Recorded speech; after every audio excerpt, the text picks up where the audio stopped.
Welcome to Dr. Balaga's God Knowledge Doc podcast, your quick dive into the latest medical breakthroughs to keep you ahead of the curve. Let's get started.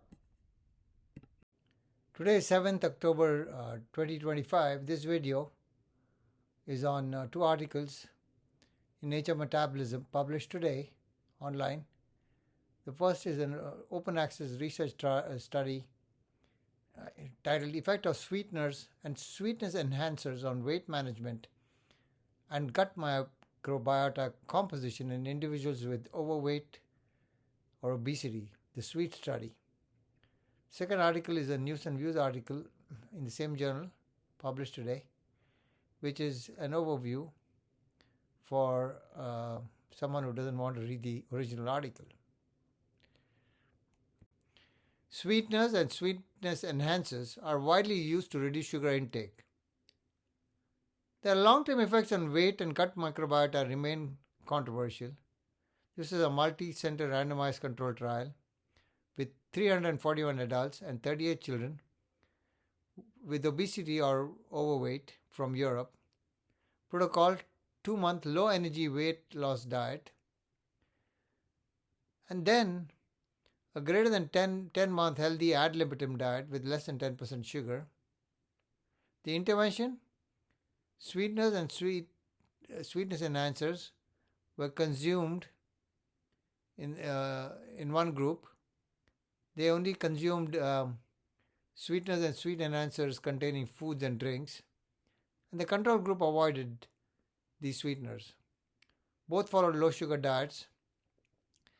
The primary endpoint was weight change and gut microbiota composition at 1 year.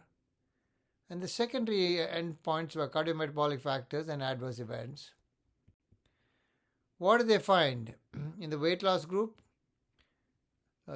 sweetness and sweetness enhancers group maintained 1.6 kilo greater weight loss versus the sugar group, p-value 0.029. Stronger effect in high compliance subgroup. Weight loss difference was 3.7 kilos, p-value 0.009. The microbiota, there was increased SCFA and methane producing taxa.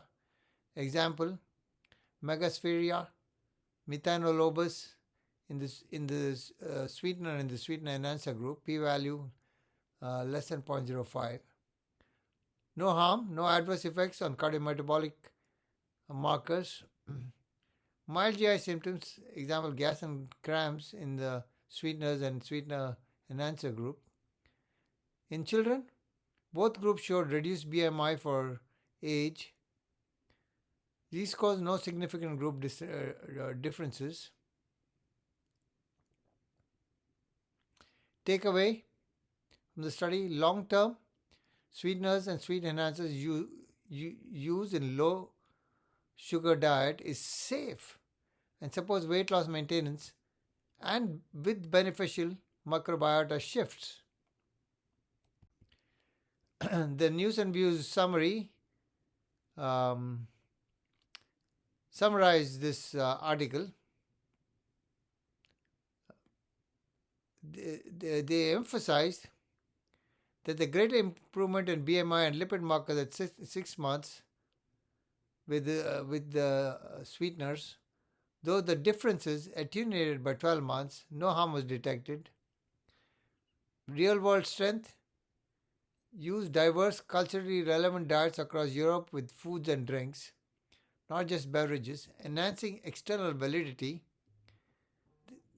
The key insight was sweeteners and sweetness enhancer as a safe tool in sugar reduction strategies. Personalization via microbiome profiling may optimize benefits.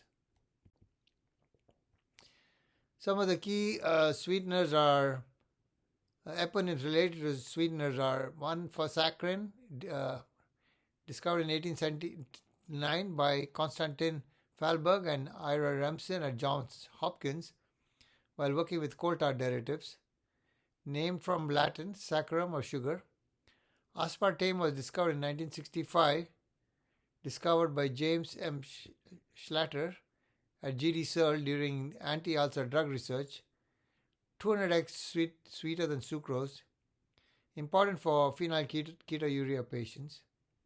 Sucralose was discovered in 1976, also known as Splenda, found by Leslie Howe and Shashikant Fadnis at Tate and Lyle.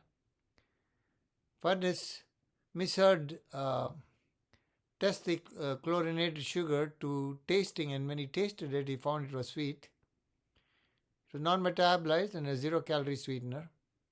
Stevia is named after botanist Petrus Jacobus Stevus, used for centuries in Paraguay and Brazil to sweeten yerba mate.